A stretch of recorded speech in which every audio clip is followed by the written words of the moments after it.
Greetings, I am Tesseract, and welcome to Origins of Truth.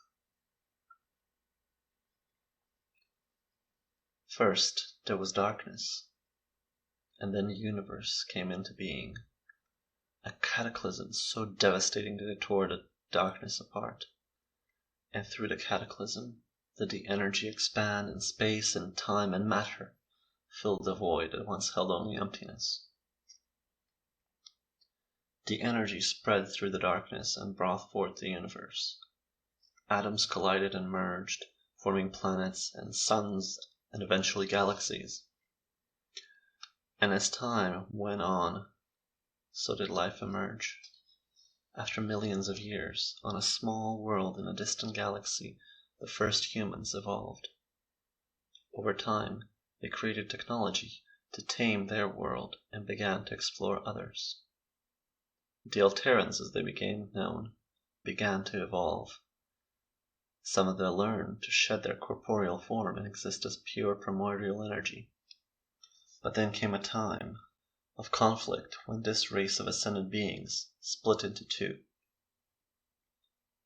Some sought to guide others to ascension, while others, calling themselves the Ori, sought to subjugate the lower beings, gaining power through being worshipped. Unable to reason with them, the Alterans left their world on an ark and settled through the galaxy, including a planet called Kobol. There, some of the Ascended retook human form, deciding to live together with the humans they had propagated, guiding and mentoring them. As they had learned to come back from ascension and retake human form, they were thought of as immortal, as gods. As time went on, the humans learned more about their so-called gods, who tried to shield them from the truth of the Ori. The humans created life in their own image, machines to walk alongside them. There was peace for a time, until one of the gods convinced the others they should do as the Ori had done. The peace broke, and a bloody battle ensued. Most of the gods were killed in the conflict, and the humans, haunted by the past, set out for a new world to call their own.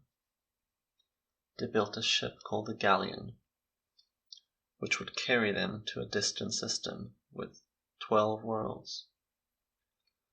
While on their way, the machines had decided they too would want to go their separate ways. They also left for a world to call their own, a world with a view of the other 12, where they could keep an eye on their flesh and blood brothers and sisters. The rest of the Alterans continued their mission of seeding life in the galaxy and exploring space. They created gateways through the stars, enabling them to travel to their distant worlds. They launched ships to carry these gateways across the universe so they could not only explore these worlds themselves, but enable others to travel between them. The Alterans would eventually find a small world in the Milky Way galaxy. They would name Earth in memory of their brothers left on Kobol. Earth became home, and for aeons the Alterans flourished. But the discovery of a small dwarf galaxy reinvigorated the curious nature they had always had, and Atlantis was launched from Earth to explore. Once in the Pegasus galaxy, the Alterans explored the new worlds and once again seeded life in the galaxy. But then they stumbled upon a dark world where a small team of them was attacked by an indigenous creature. The team mutated, began to transform. The Atlantis crew decided the team would not be taken home, but would instead be taken to a medical outpost where they could be isolated. This is where the Wraith would begin. The creature overrode their DNA, and hunger took over.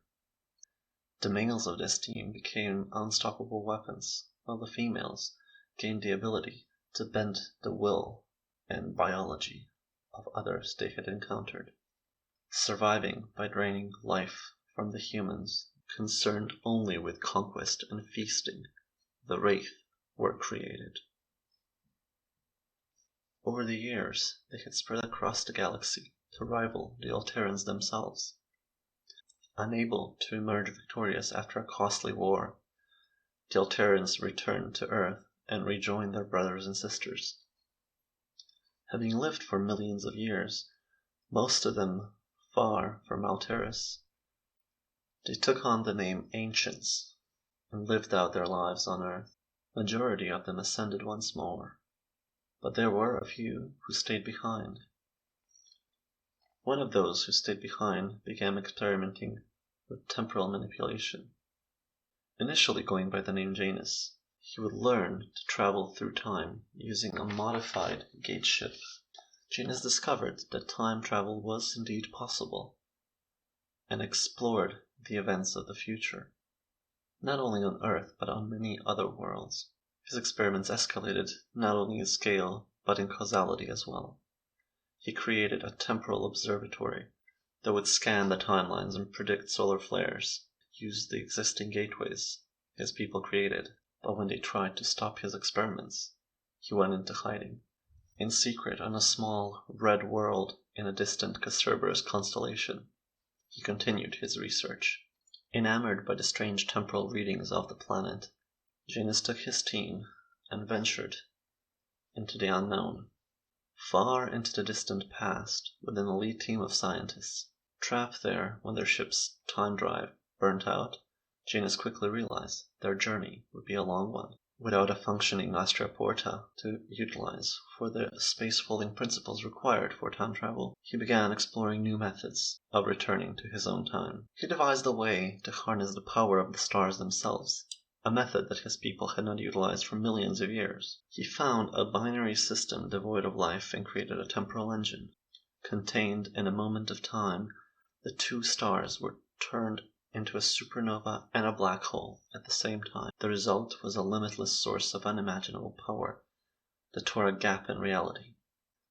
Janus tried to contain it in an energy field, but there was an accident and he was injured. His body became saturated with temporal Alteran energy.